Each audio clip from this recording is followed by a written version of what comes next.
हम इनसे ये पूछना चाह रहे हैं, ये संत रामपाल जी महाराज सर्व धर्मगुरु का निंदा करते हैं। क्या कोई संत किसी को इस तरह निंदा कर सकता है क्या? अच्छे लोग होते हैं वो भी किसी की निंदा नहीं करते। निंदा करना तो अच्छे लोगों का काम है, अच्छे लोगों का थोड़ी काम है। जबकि संत रामपाल जी तत्वदर्शी संत, वो किसी की निंदा कैसे कर सकते हैं? सदग्रंथों के अनुसार अनुकूल साधना बताना और सच्चाई बताना निंदा है।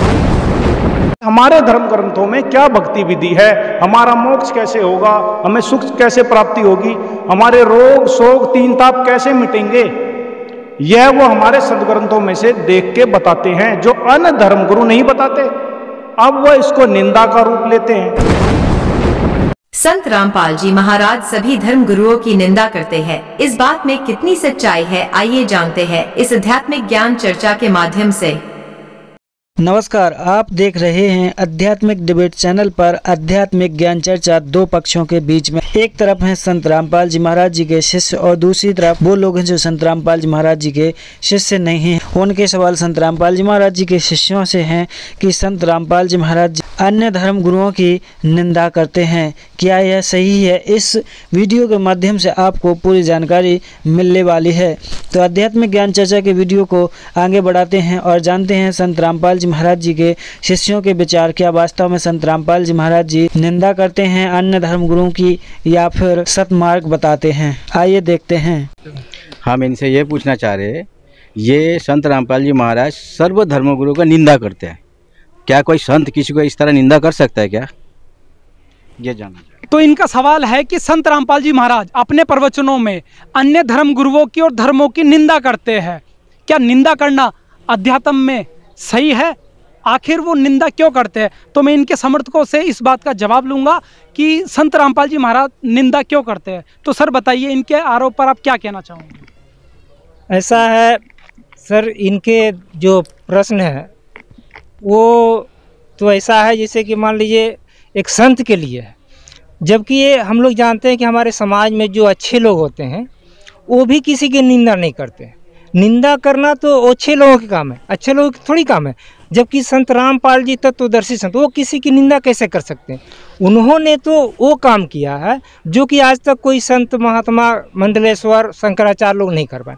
हमारे गुरुजी ने क्या किया है कि उन्होंने जितने भी शास्त्र हैं, शास्त्रों को खोल करके उसमें से सच्चाई बता रहे हैं कि आज हमारा जो समाज धर्म के नाम पर, अध्यात्म के नाम पर भ्रमित है, उस चीज़ को खोल कर, जैसे मान लीजिए कि एक सिलेबस स्कूल है, विद्यालय में जो बच्चों को पढ़ाया जाता है, तो एक ऐसा शिक्षक है जो अपना मनमाना जो भी मन हुआ पढ़ा रहा इसको, ठीक है, सिलेबस के बाहर पढ़ा रहा, और एक है जो सिलेबस के अनुसार पढ़ा रहा। तो मान लीजिए जो सिलेबस के बाहर पढ़ा रहा, जिसको सिलेबस से कोई लेना देना नहीं है, और कोई सही आकर के बता रहा है कि भाई आप गलत कर रहे हो, ये सिलेबस के बाहर की ज्ञान है, ऐसा पढ़ाना ठीक नहीं है, क्योंकि ऐसा पढ़ाओगे तो वो बच्चा फेल हो जाएगा। तो ये क्या निंदा हुई? सच्चाई बताना, सही बताना कोई निंदा नहीं हुआ।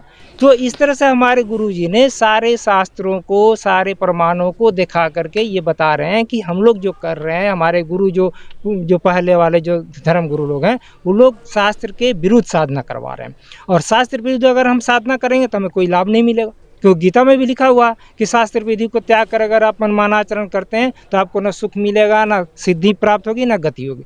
तो हमारे गुरुजी कोई माने किसी की निंदा नहीं कर रहे हैं, बल्कि हम लोगों को एक सच्चा ज्ञान दे रहे हैं, सच्ची सद्भक्ति दे करके हमारा कल्याण कर रहे हैं, हमारा उपकार कर रहे हैं। तो सर हमें बताइए, उनका मेन प्रश्न था कि भक्ति तो अन्य संत भी बता रहे हैं, संत रामपाल जी बता रहे हैं, लेकिन धर्म गुरुओं की निंदा क्यों करते हैं? उनको गलत क्यों बताते हैं? किसकी निंदा कर रहे हैं? हमारे गुरु कहाँ निंदा की है, किसकी निंदा की बताए? कोई अपने अपने स्तर पे सभी संत अपना ज्ञान बताते हैं, अपने अपने स्तर पे, उनको गलत साबित कैसे कर सकते हैं? सर सभी सदग्रंथों से प्रमाणित ज्ञान जो है केवल और केवल संत रामपाल जी महाराज ही बताते हैं। यदि मान लीजिए कि सदग्रंथों के अनुसार अनुकूल साधना बताना और सच्चाई बताना निंदा है, तो ये मेरी प्रार्थना है अपने भाइयों से जो ये क्वेश्चन कर रहे हैं कि एक बार जो है टीवी में या फिर मोबाइल में, यूट्यूब में भी आता है, संत रामपाल जी महाराज जी का सत्संग अवश्य और ज़रूर सुने। उनको आप ही पता चल जाएगा, आप ही सत्यापित हो जाएगा कि संत रामपाल जी महाराज जी जो है किसी भी धर्म गुरु की निंदा नहीं करते हैं, बल्कि सत्य भक्ति बताते हैं, वो भी शास्त्रानुकूल और शास्त्रों के अनुसार, चारों वेद से प्रमाणित है, भगवत गीता से प्रमाणित है, गुरु ग्रंथ साहब से, कुरान शरीफ, बाइबल, सभी सदग्रंथों से जो सत्य भक्ति है वो प्रमाणित ज्ञान बताते हैं। और सत्य बोलना किसी भी प्रकार से कोई निंदा का काम नहीं है। और हमारी ये प्रार्थना है संत रामपाल जी महाराज जी के सभी अनुयायियों से, जगत के लोगों से, कि वो संत रामपाल जी महाराज जी का सत्संग जरूर और ज़रूर सुने। वो खुद अपने निर्णय कर सकते हैं कि वो कभी भी किसी की निंदा नहीं करते हैं, वो सत्य ज्ञान देते हैं जी। तो और अनुयायियों से इस बात का पूरा आंसर ले लेते हैं। तो सर आप क्या कहना चाहोगे? जी, मैं ये कहना चाहता हूँ कि जो ये निंदा का विषय उठा रहे हैं कि संत रामपाल जी महाराज जी निंदा करते हैं, देखिए, अगर भारतवर्ष में कभी अगर नकली नोट छप जाए 2000 रुपये के और गवर्नमेंट उसको टीवी पर खोल कर असली और नकली प्रोजेक्टर के माध्यम से, टीवी चैनलों के माध्यम से, न्यूज़ के माध्यम से और पेपर के माध्यम से दिखाए कि असली की ये पहचान है और नकली की ये पहचान है, तो जो व्यक्ति कहता है कि ये निंदा कर रहे हैं वो वही हो सकता है जो वो नकली नोट छापता हो, उसके गिरोह का व्यक्ति हो, उसमें शामिल हो, वही इसको निंदा कह सकता है। लेकिन गवर्नमेंट ने तो जनहानि बचा ली, परोपकार का काम किया, जागरूक किया। अगर ऐसा ना करता तो गरीब आदमी तो सीधा ही मर जाता बेचारा, कर्जे में आ जाता, क्या हालत हो जाती उनकी। तो ठीक इसी प्रकार जिस तरह गवर्नमेंट ने असली नोट और नकली नोट की पहचान बता के लोगों के ऊपर उपकार किया, परोपकार किया, एक कल्याणकारक काम किया, ठीक इसी प्रकार संत रामपाल जी महाराज जी उससे भी बड़ा काम कर रहे हैं कि हमारे धर्म ग्रंथों में क्या भक्ति विधि है, हमारा मोक्ष कैसे होगा, हमें सुख कैसे प्राप्ति होगी, हमारे रोग शोक तीन ताप कैसे मिटेंगे, यह वो हमारे संत ग्रंथों में से देख के बताते हैं, जो अन्य धर्म गुरु नहीं बताते। अब वह इसको निंदा का रूप लेते हैं, तो ये निंदा नहीं, ये एक परोपकार है और लोग भ्रमित होने की वजह से उनको। आइए अब देखते हैं जगत गुरु तत्वदर्शी संत रामपाल जी महाराज जी के सत्संग की वीडियो क्लिप। तो इसी प्रकार पुण्यात्माओं, अभी तक यो ज्ञान का टोटा रहा और हम धोखा यूं खाते रहे कि ये संत जो हैं ये पहुंचे हुए हैं। बता, इन सतपाल जी महाराज और ये बाल योगेश्वर जैसे, इन्हें कक्का नहीं पता भक्ति मार्ग का, ये सासाराम महाराज जैसे और करोड़ों को डुबो के अरे अपना जीवन नाश करके चले जाएंगे। अब ये अब परमात्मा कहते हैं गुरुआ गाम बिगाड़े संतो गुरुआ गाम बिगाड़े, ऐसे कर्म जीव कला दिए ईव जड़े ना जाड़े, ऐसे उलझा दिया न समझाओ तो उल्टे पड़े नो कहा भाई वह निंदा करता रामपाल तो। अरे भले आदमियों, इसे बड़े बड़े माइक लाकर टेलीविजन पर मैंने निंदा करने टाइम पाया, ऐसा मूर्ख हूं मैं कि मैं निंदा करूं, अपने कर्म बिगाड़ूं। परमात्मा कहते हैं तिनका कबू ना नींद दिए जो पाया तले हो और कभी उड़ आखंड पड़े पीर घड़ेरी हो। हम तो तिनके की निंदा नहीं कर सकते, इतना पाप लगे हमारे को। लेकिन जो परमात्मा ने डंडोरा पीटा था, सच्चाई कहा था ढोल के डंके पे, आज सेवा दास को मिली है और आखिरी सांस तक निभाऊंगा, चाहे सांस तड़के निकल जाओ।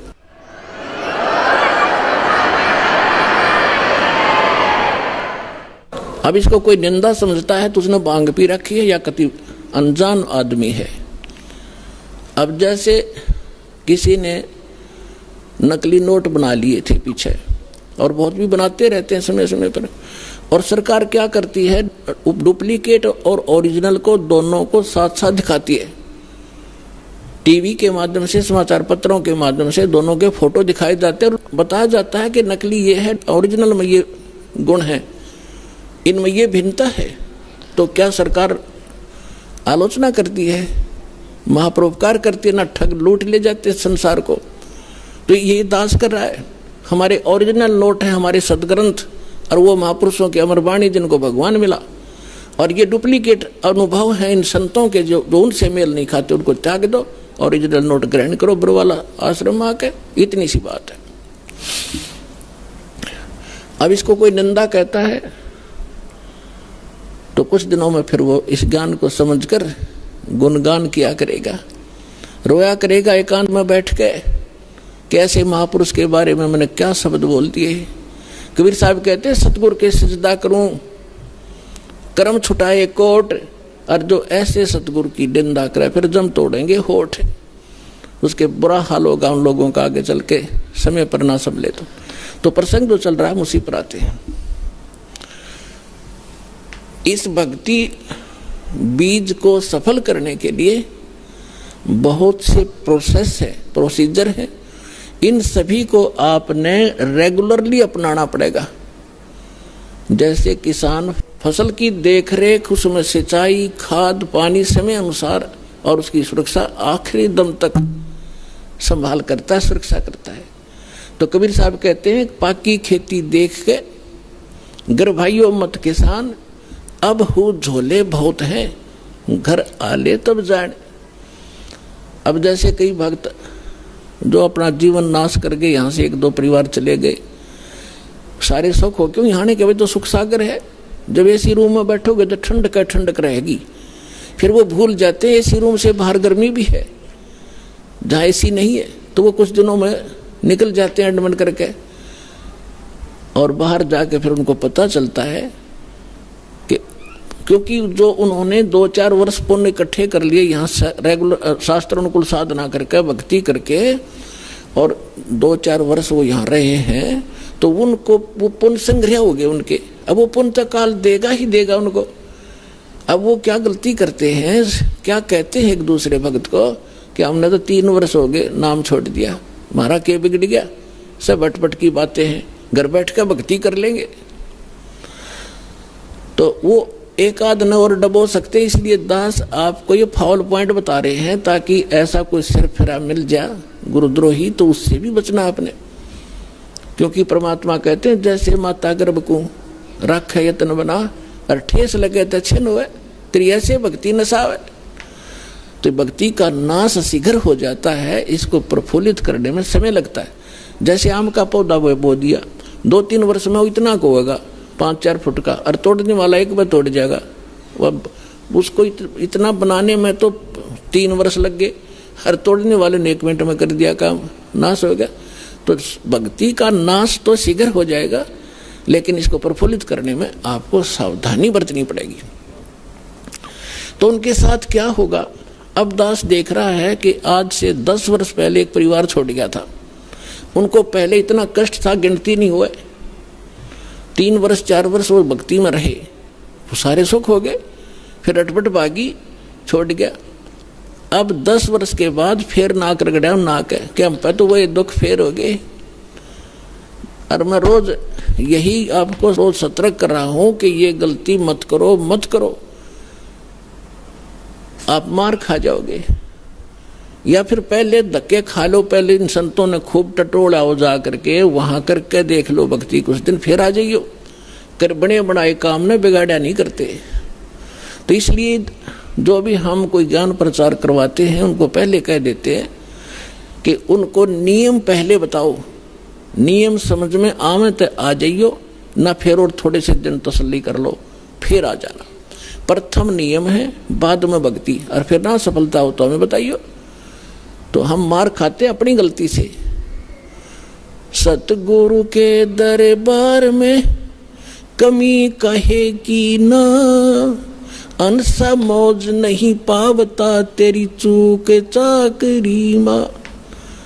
परमेश्वर कबीर जी की डिक्शनरी में इम्पॉसिबल वर्ड नहीं है, हम उससे लाभ नहीं प्राप्त कर पा रहे हैं तो कहते हैं आपकी कोई चूक चाकरी में।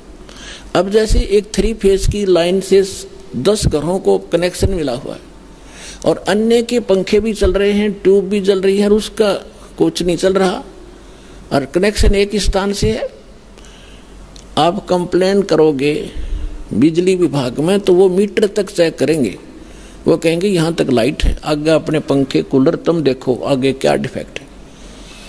तो इसी प्रकार पुण्यात्मा, जो आप में अपनी त्रुटि के कारण परमात्मा की पावर आगे प्रवेश नहीं करके कोई काम नहीं कर पा रही है, तो आप अपना कोई त्रुटि देखो, पुनर्उपदेश लो, रिकनेक्शन करवाओ, रीसेटिंग करवाओ। लेकिन बार बार नामखंड करने से फिर परमात्मा अक्षुब्ध हो जाएंगे।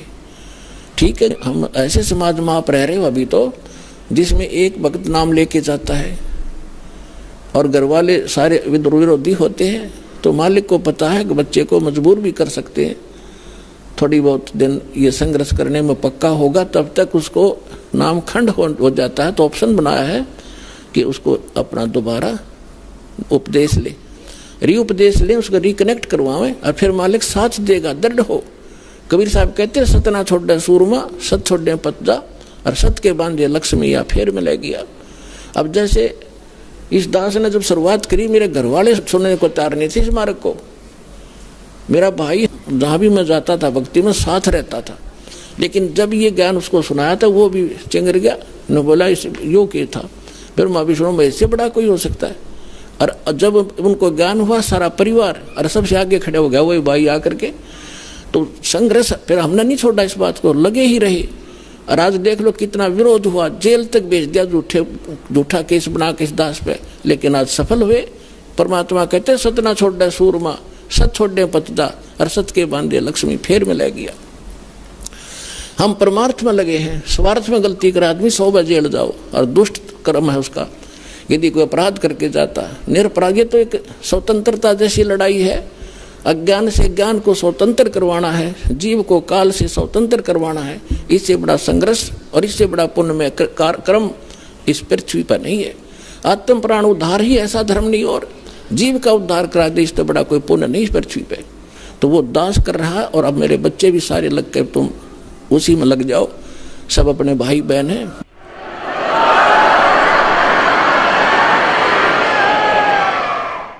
सबको सुख होगा, सभी दुखी हैं, सबको भगवान की चाह है, लेकिन ये काल के 2-3 घेरे बैठे हैं। अज्ञानी बना के आप उनको विद्वान बनाओ, साथ में उन कैसेट सुनाओ, पुस्तकें भेजो उनके पास जैसे तैसे करके। और जब उनको ज्ञान होगा, जब कोई ना रहे वहाँ पर, अब दौड़े दौड़े आ रहे हैं भगत सारे छोटे छोटे का नकलियों को रो रहे हैं अपने कर्मों को। 20 वर्ष खो दिया, 10 वर्ष खो दिए, 13 वर्ष नाश कर दिया अपने जीवन का, केवल दुख इकट्ठे हो गए। कोई बात नहीं, अब आपको भगवान मिल जाएंगे, आपके सुख भी होंगे और आपका मोक्ष भी होगा। अब जो प्रसंग चल रहा है कि इस भक्ति रूपी बीज को और इस फसल को वही परिपूर्ण करेगा जो इसके बारे में पूर्ण ज्ञान हो जाएगा जिसको। जैसे किसान खेती बोता है, हमारे हरियाणा क्षेत्र में नहर से सिंचाई की जाती है, और गेहूं का फसल जो है सर्दियों में ही परिपक्व होती है। दिसंबर जनवरी के महीने में यहाँ इतनी भयंकर गर्म सर्दी पड़ती है, शीत लहर चलती है। हम अपने कमरे कक्ष बंद करके रजाई ओढ़ के कंबल जोड़ते हैं, या कोई हीटर वगैरह लगा के अपने को ताप प्राप्त कराते। और उस समय उस किसान का खेतों में पानी लगाने का नहर का समय होता है। अब उस सर्दी को देखे कोई बाहर ना निकले, पड़ोस के दूसरे घर में भी जाना हो तो इन्होंने सोचा सुबह जाऊंगा, अब तो बहुत ठंड है बाहर, आलस कर जाएगा। लेकिन वो किसान आलस नहीं करता। इतनी काली पीली रात होती है, ऊपर से सर्दी गिर रही होती है, भयंकर तेज हवा चल रही होती है, और वो खेत में पहुंच जाता कस्सी लेकर, और जो कंबल वगैरह छोटा मोटा ले रखा उसको भी रख देता है एक तरफ। उस समय जब वो पानी लगाने लगता है और घुटनों पानी में खड़ा हो जाता है, और ऊपर से शीत लहर चल रही होती है, तो वो अपने उस मार्ग का, उस फसल को परिपक्व करने का पूर्ण मास्टर है। उसको ये मालूम है जब मैं आज आलस कर गया और सर्दी से डर के कमरे में बैठा रहा, पानी का समय निकल जाएगा, मेरी फसल सूख जाएगी, मेरे बच्चे भूखे मरेंगे और मैं निर्धन हो जाऊंगा। इसलिए वो सिर धड़की बाजी ला के, चाहे सांप काटो, चाहे कांटे लागो, और चाहे नमुनिया हो, उस काम ने करके छोड़ेगा और सफल भी होगा। फिर खेत में काट के लाओगा भर के गाड़ी। तो पुण्यात्माओं, आप जिस समय इस मार्ग के ऐसे मास्टर बन जाओगे, उस समय आप देखना ये संघर्ष करोगे ही करोगे, चाहे कितना ही दुख हो। दुख तो मान के मार्ग में होता नहीं, लेकिन हम महसूस थोड़ा सा कर लेते हैं, परमात्मा फिर साथ रहता है। आप जब मालिक के लिए संघर्ष करते हो, वो कोई बालक थोड़ा ही है।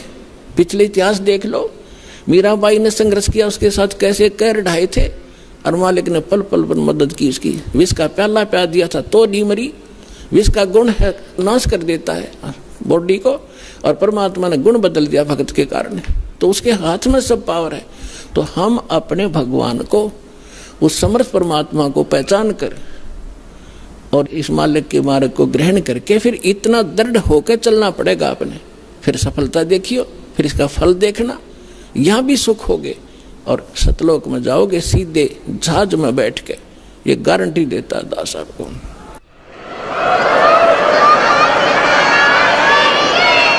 दर्शकों, जैसा कि अभी आपने देखा कि संत रामपाल जी महाराज जी सभी धर्मों के सदग्रंथों से प्रमाणित करके भक्ति साधना बता रहे हैं और पूर्ण मोक्ष करवाने की बात कर रहे हैं। वह किसी अन्य नकली धर्म गुरुओं की निंदा नहीं कर रहे, जबकि वह सच्चाई से आपको रूबरू करा रहे हैं। वहीं एक तरफ अन्य नकली धर्म गुरु जो अपने मनमाने तरीके से भक्ति साधना बता रहे हैं और एक तरफ से अपना अपना धंधा चला रहे हैं, लोगों को भक्ति मार्ग से भटका रहे हैं, वहीं लोगों के साथ मानव जीवन के साथ खिलवाड़ कर रहे हैं। जैसा कि आपने देखा कि संत रामपाल जी महाराज जी एक बहुत ही परोपकार का काम कर रहे हैं, तो आप संत रामपाल जी महाराज जी के सत्संग प्रवचनों को जरूर सुनें और अपना कल्याण करवाएं।